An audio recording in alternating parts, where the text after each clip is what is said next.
Right, GCM with First Blood. Good morning. Ooh, Sergeant Major coming in right on his heels and then fishing, golf, and guns. Good to see you this morning, gentlemen. We're going to talk a little bit about what happened to the Fight for 15, how it's affected the world, and where we're going in the future with AI poking its head in the window. So good to see you all this morning. I hope you had a great weekend, and I hope you got a good hot cup of coffee ready to rock and roll. Let's go ahead and do this.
And good morning.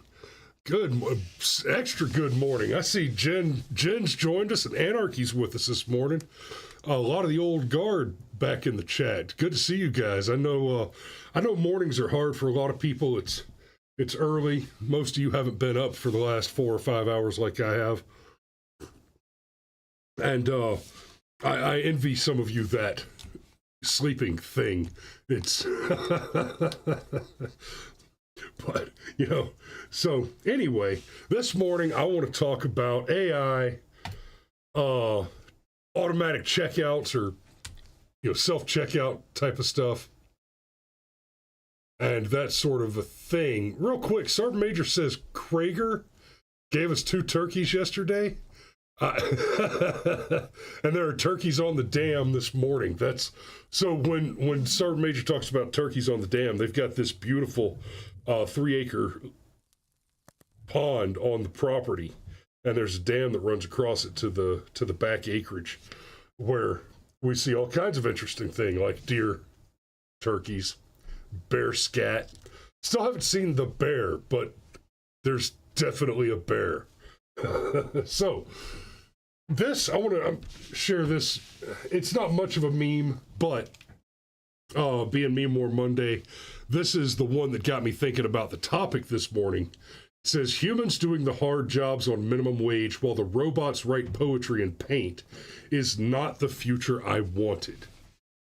So part of the conversation this morning is about the radical left and the difference between their visions and what is reality. So one of the things that makes the whole conversation different or difficult is that the left has this idea, this very ephemeral academic concept that reality is subjective. And there is some truth to that, but it's not a total truth. Reality to a point can be subjective. For example, circuses can be a lot of fun, but some people are afraid of clowns. Okay, so the reality in that case, your perception alters your experience of the reality. But it doesn't change any of the facts of the reality. That you are afraid of clowns does not alter the existence of the clowns, right? They're there whether they scare you or not. The same thing is true in a war, right? The enemy is there whether you're frightened or not. How you deal with that, how you conduct yourself in that reality as it is informed by your subjective perception of it, can alter the reality going forward, right? The enemy is present, and I do not fear the enemy, for I believe that I have the strength to overcome him. If I move forward and eliminate the enemy, then the enemy is no longer present. I have now altered reality. But in this case, the subjectival component is how my subjective perception of the objective reality informs my decision making and the physical actions that I take within the objective reality, which can alter the nature of the facts in question. Now, we look at the lefties, and they have this bizarre notion that their subjective perception is sufficient to alter reality, and that altered reality, as it is altered subjectively through their perception, should translate to an alteration of your subjective perspective on that reality, which conforms to their perspective. Now, this might be most visible in the LGBT space, where suddenly we're all expected to assume pronouns, and if you assume them wrong, then you have committed the crime of assuming someone's gender. But in a much more concrete way, we see the effects of this inadequate supposition to play out in the economic world. So I'm going to take you back real quick to 2012 and the origins of the Fight for 15 movement. In fact, I could take you back to the early 70s and talk about, and real quickly, let's make reference to Milton Friedman speaking on the idea of affirmative action and minimum wage. He was very opposed to minimum wage, as any intelligent person should be. A minimum wage is just a nightmare philosophy. The existence of the minimum wage is one of the prime drivers of inflation and wage stagnation, right? You have a two-tiered problem here, and that problem is that you have jobs that are of value which is less than the minimum wage, right? I think the current minimum wage is around $8 federally. It went up to $7.25, I think, when I was a teenager, but even then I had limited visibility and limited awareness on it, because I would never accept minimum wage. I just refused to accept that when I was younger. I worked at McDonald's briefly. I worked at Papa John's for a while, and I managed some Papa John's. I worked at several pizza kitchens. I was a butcher at Sonny's Barbecue for a while. And even when I was 16, 17 years old, I would always make an argument for myself that I was worth more than minimum wage, and I would have good argument based on experience and just several factors. I would make the argument and start at least $2 or $3 above minimum wage most of the time. I've never earned minimum wage in my life, and that's been a consequence of having an idea of what I'm worth and making an argument to that effect, and when pursuing employment like that. Now, it is also fair that technically, with the exception of my military career, I have been self-employed since I was about 20. And that's a very different world of value and wage argument. But it's a good world. Mamas, don't let your babies grow up to be wage slaves.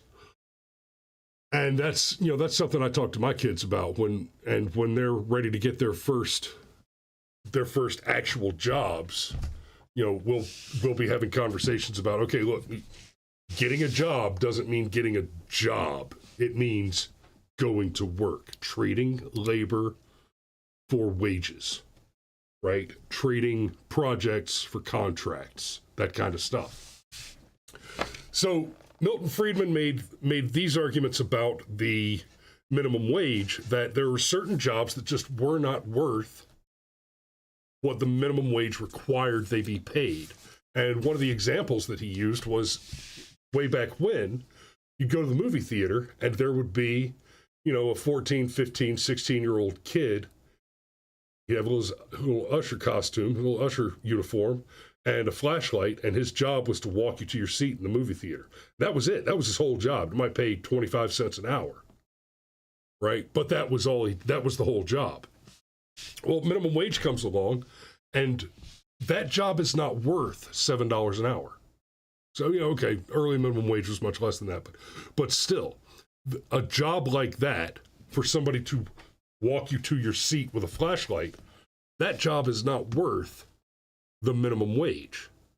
Now, that job having the various experiential attributes, like I've learned how to keep a schedule, I can show up on time, I can follow instructions, I can complete the task, the very basic minimum professional requirements of a laborer.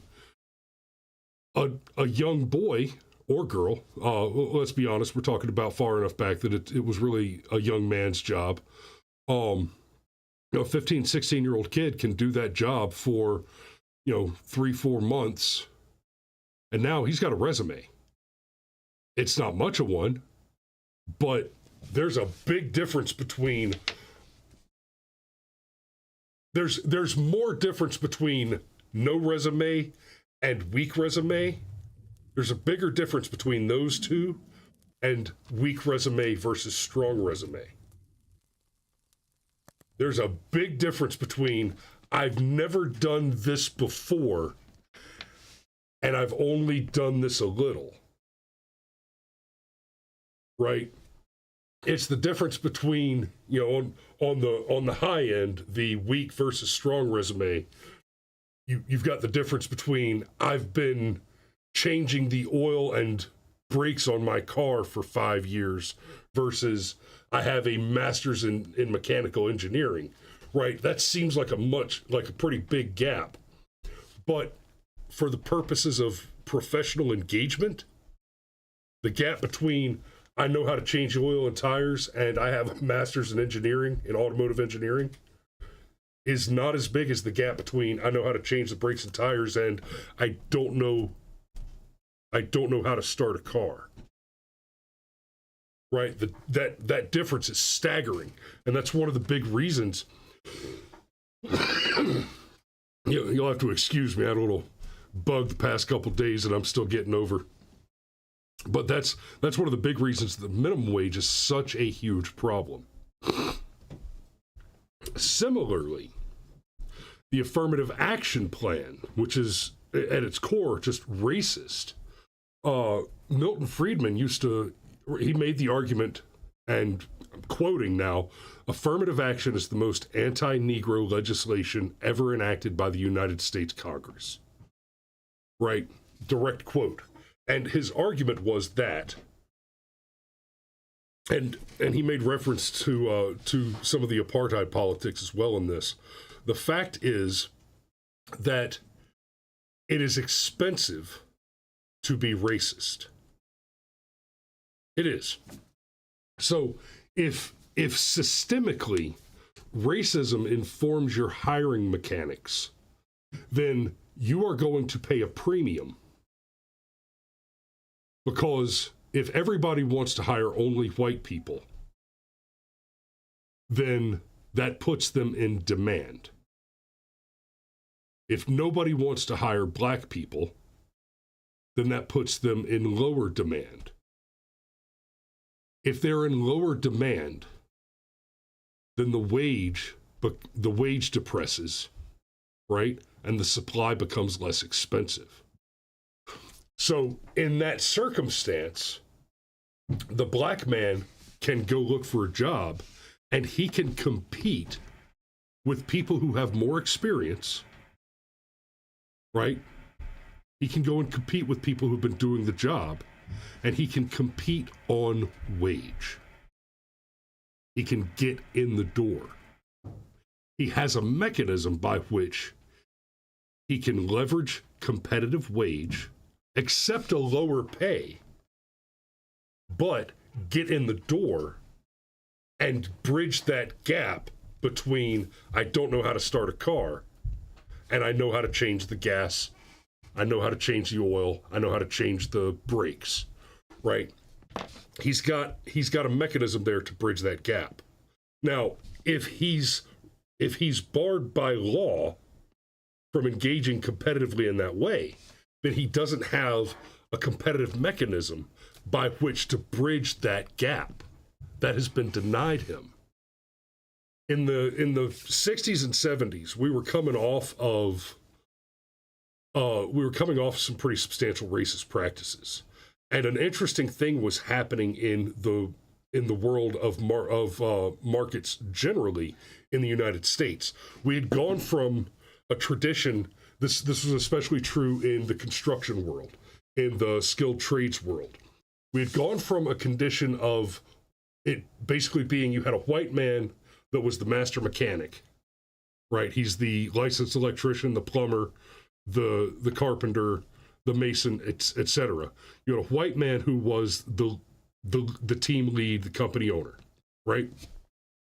And he was doing pretty good, right? He was making pretty good wages as the master mechanic. And then he would have a crew of black and white men, right? And, they're the helpers. They are not the masters. They're journeymen. They're somewhere between an apprentice and a master. They can do the job, right? But they're not running the company yet. And going into the 60s, there started to be this shift where all of a sudden you had black men who had been working for white men for 15 or 20 years. The old white guy is ready to retire. And the not so young, not so old black journeymen are in a position where they start taking over his clients and going to the next step.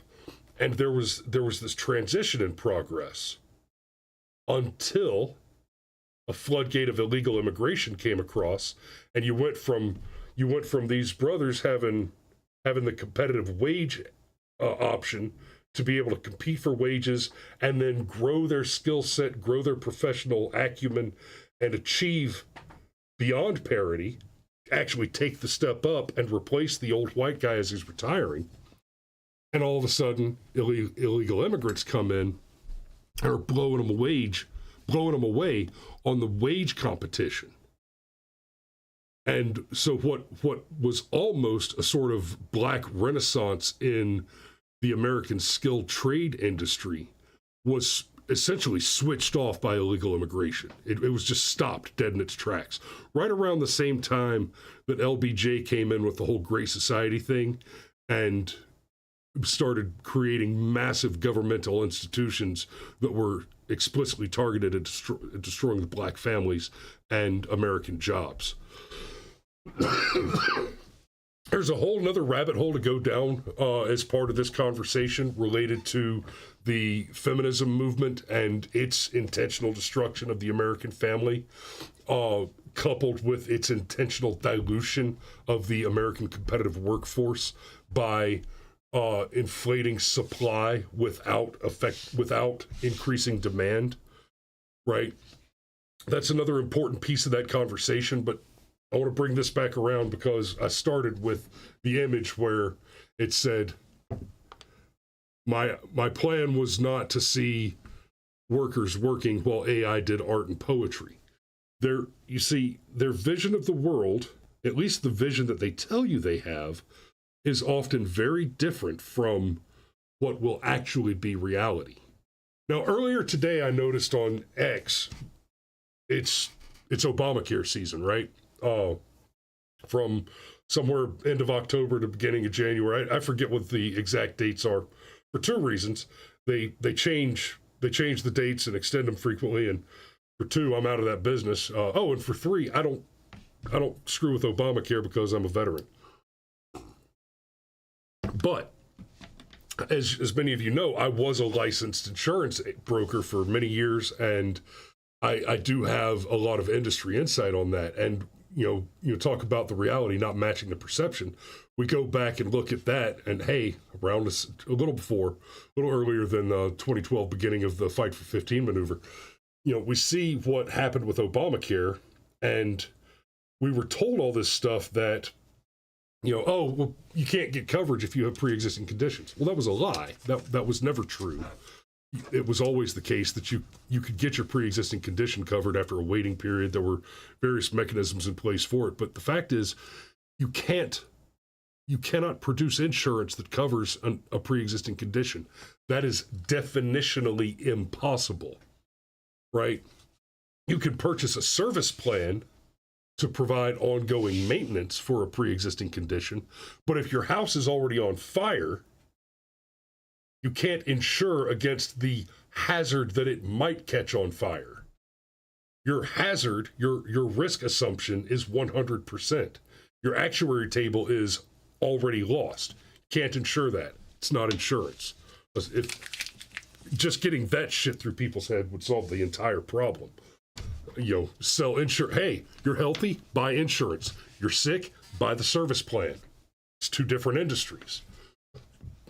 Okay. Got a little off the ticket there. So the thing about the AI taking over the businesses, we're starting to see businesses like Walmart, Costco, and other companies rethinking the self-checkout. This is from CNN, believe it or not. And this article is a little over a week old.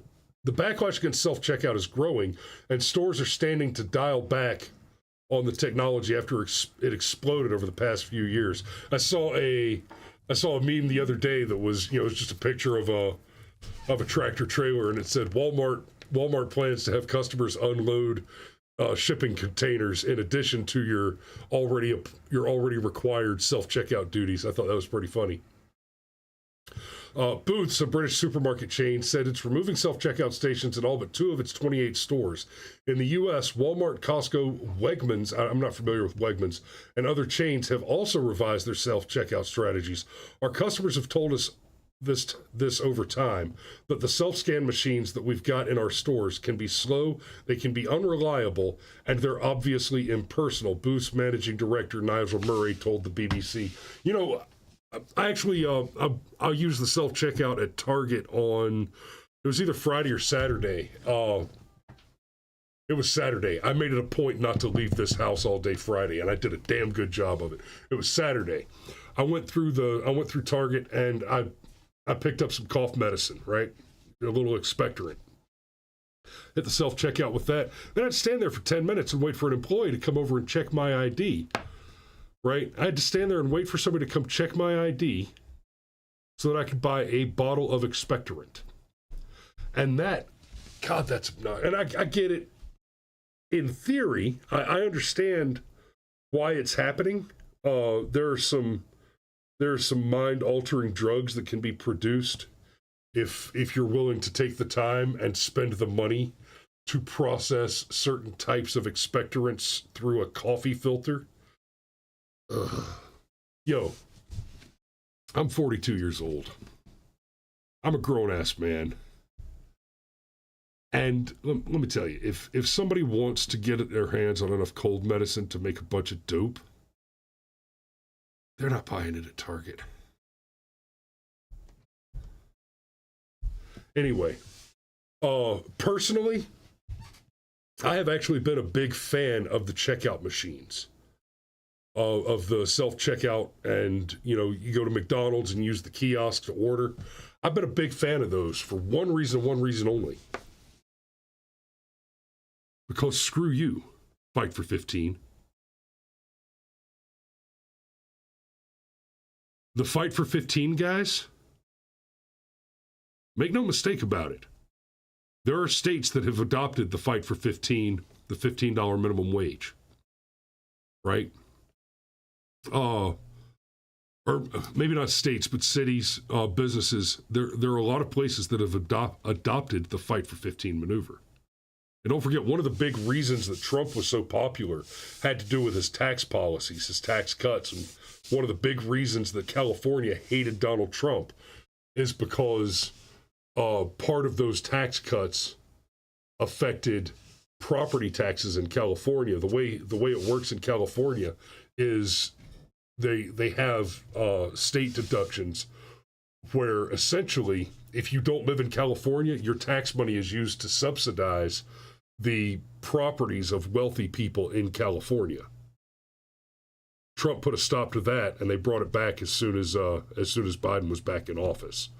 And hopefully we get Trump back next year and we can fix that shit again, because I do not need to be paying for Tom Cruise's mansion.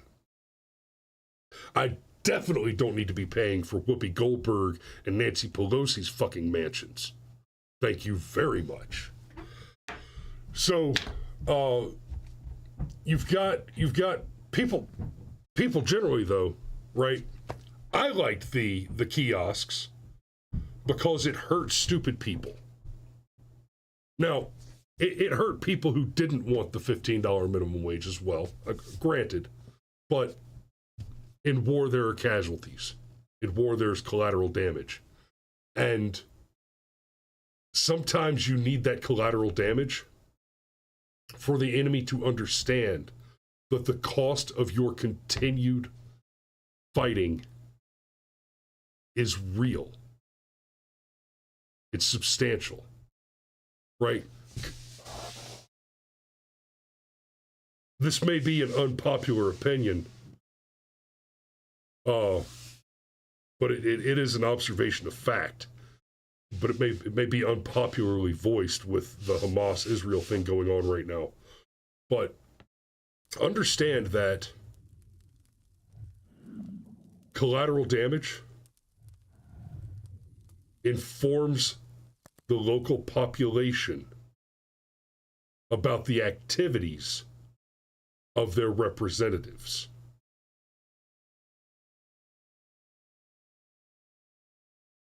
Right? You got soldiers dying on a battlefield somewhere. Speaking as an Afghan veteran and talking to Americans after I've come back, your average American doesn't give a shit. They don't understand. They're not aware of what's happening over there unless they've got family going over there. But I guarantee you, the locals in Afghanistan, and we're talking about people who were too dumb to learn, they know what the fuck is going on. So when I say I liked the kiosks, I still do.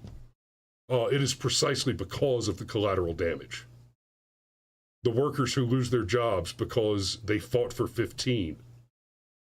Or even better, the workers who lose their jobs because their co-workers fought for 15. They need to understand, right? They didn't speak up. They didn't fight. They chose to let their coworkers insist on hurting them. And in large part, they made that choice because they didn't understand. They don't know that if you have to double somebody's if you're going to try to double everybody's wages, that money has to come from somewhere, right? McDonald's might make millions and billions of dollars per year, but they do it on slim margins. Food always runs on slim margins. Okay, yeah. They might make $1 billion in a year, but they made that by spending 90% of that. I'm not explaining that correctly, but slim margins. When you change anything, any piece of the equation on slim margins, the change is drastic. Even tiny little percentage changes.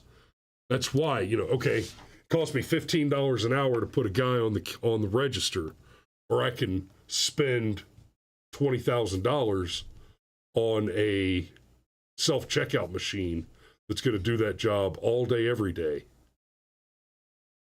for multiple years. So it's $30,000 for one employee to, this year, or $25,000 for something that does the same job for the next 10 years. That's easy math. And as a result, we have things happening like this. The CEO replaced 90% of support staff with an AI chatbot.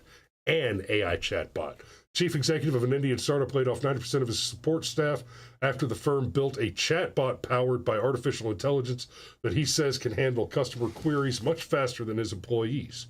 Sumit Shah, the founder and CEO of Dukaan, a Bangalore-based e-commerce company, good God, that was a lot of fun words, on Twitter Monday that the chatbot, built by one of the firm's data scientists in 2 days, could respond to initial customer queries instantly, whereas his staff's first responses were sent after an average of 1 minute and 44 seconds.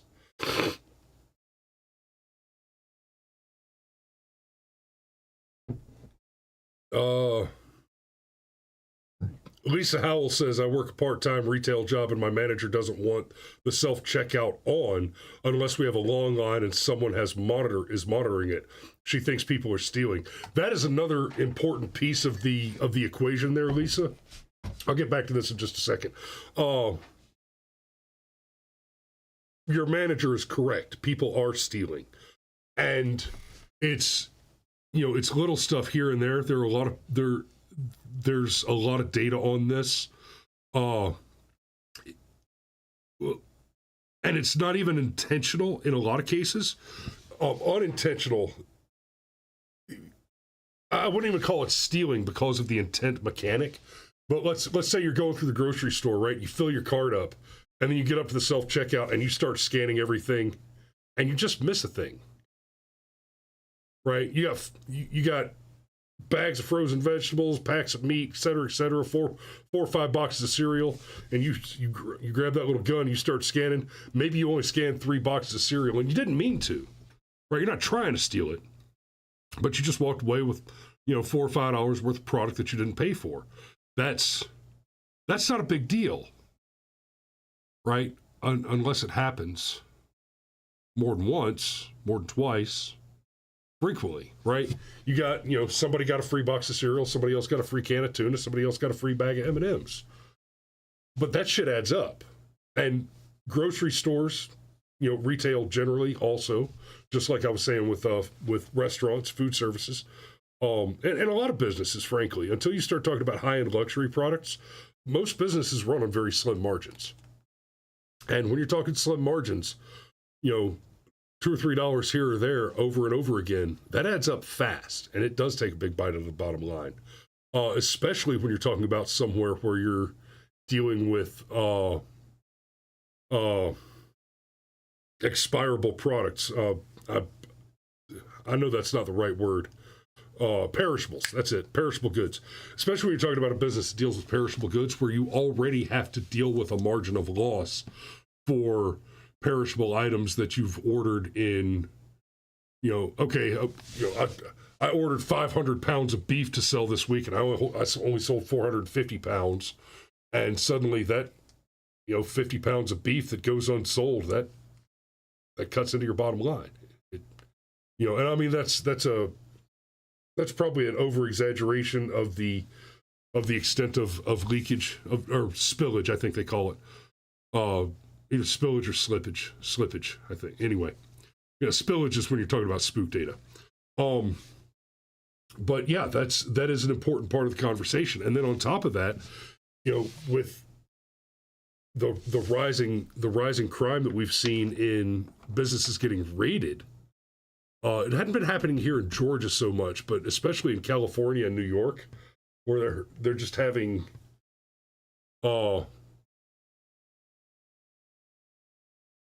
just gangs of youths, smashing through the windows and robbing the place. That's a big damn deal. Unverified Bear says local supermarket only has 2 cashiers. The other 20 or so are checkouts self-service. Self-service requires you put the item you scan into the bagging area, which is weighted, so knows if something is incorrectly checked or not checked at all. So Sergeant Major says my favorite retail store has a live piano player. I'm going to need to hear more about that, old man, the next time we're down at the farm. But Unverified, talking about the weight thing in the bagging area, that's one of those things that has actually gone by the wayside here in America. That used to be how it worked here, but it was so unreliable. People got frustrated with it, right? You go up and scan your items and set them in the bagging area, and the scale was too accurate. So, if you're buying a box of cereal, it might be supposed to be 12 ounces, but this one's 12.5. It was enough that it was a problem. It would often say that you hadn't put the thing in the bagging area, etc., and it didn't work reliably enough, so they got rid of it. So I'm gonna have to actually put I'm gonna have to go ahead and put a pin in this one. Excuse me. I suspect this is a conversation that we'll come back to in the future because AI is not done with us, even if we're not done with it. So I'm going to go ahead and put a pin in it here, and I will see you guys in the morning. Thanks for watching, guys. Thanks for tuning in. We love you, and we will see you tomorrow.